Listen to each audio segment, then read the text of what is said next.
the moment he raised our doors with the prevention of HIV and the raising of awareness and education for HIV prevention.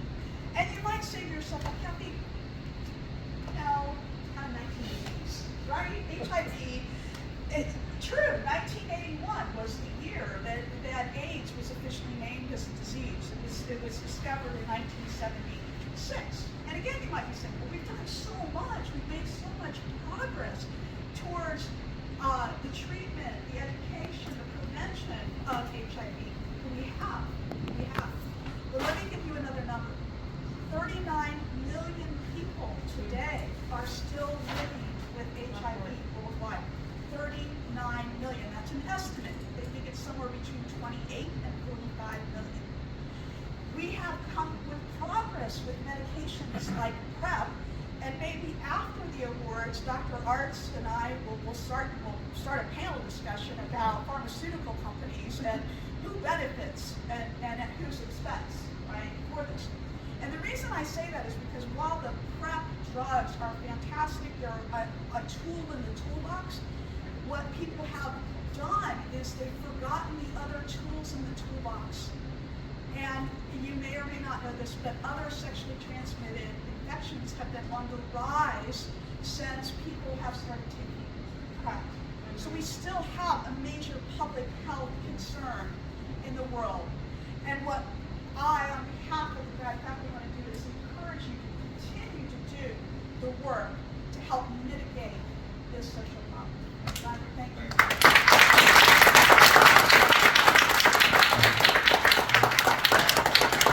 First and foremost, I would like to thank everyone who nominated me, who voted for me, who even doubted me, to encourage me to be the best that I could be.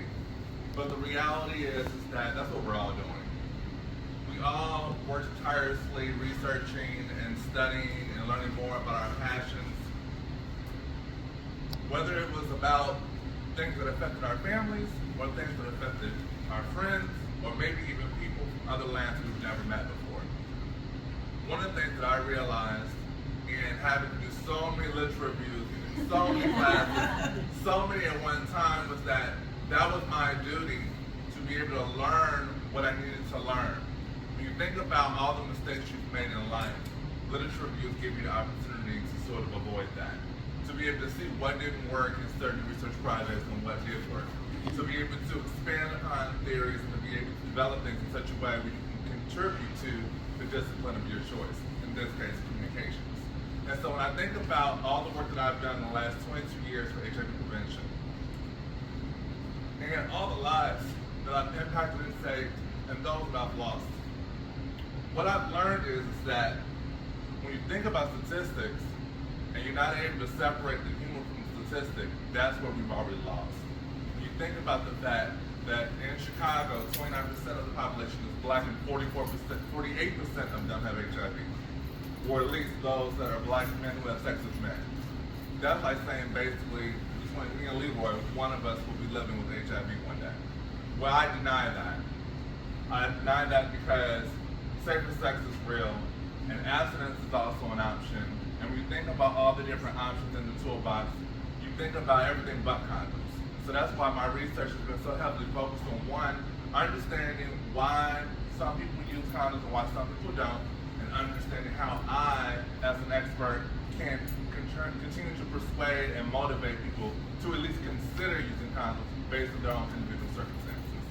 When I think about some of the different things that I've also been able to impact in my own life, I think about some of the things that maybe you've been able to do and impacting in your life. And so, when I think about really the honest to God truth, how I got involved in this work, being homeless at 15, I think about the deal that I made with God, that He spared me this, because it was the 90s, so it still felt like a death sentence.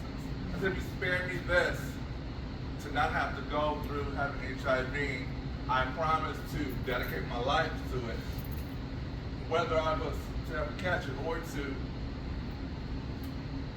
make money off of it. So I decided to found a nonprofit because I wanted to make sure that I wasn't making money off of it, and I used condoms to make sure I didn't have to live that experience. But I'm so proud of all the advancements that have come forth where people can live a long, healthy life. But instead of just telling you about the deal that I made with God, I want to make a deal with you today. I want to make a deal that we all continue to put our best foot forward to persevere, whether that's gaining or maintaining a 4.0, graduating and getting into a doctoral program, being ambitious to want to get in a faculty position or secure a tenureship, but more importantly, to look at yourself in the mirror when you need to and let yourself know that you're enough. Thank you so much.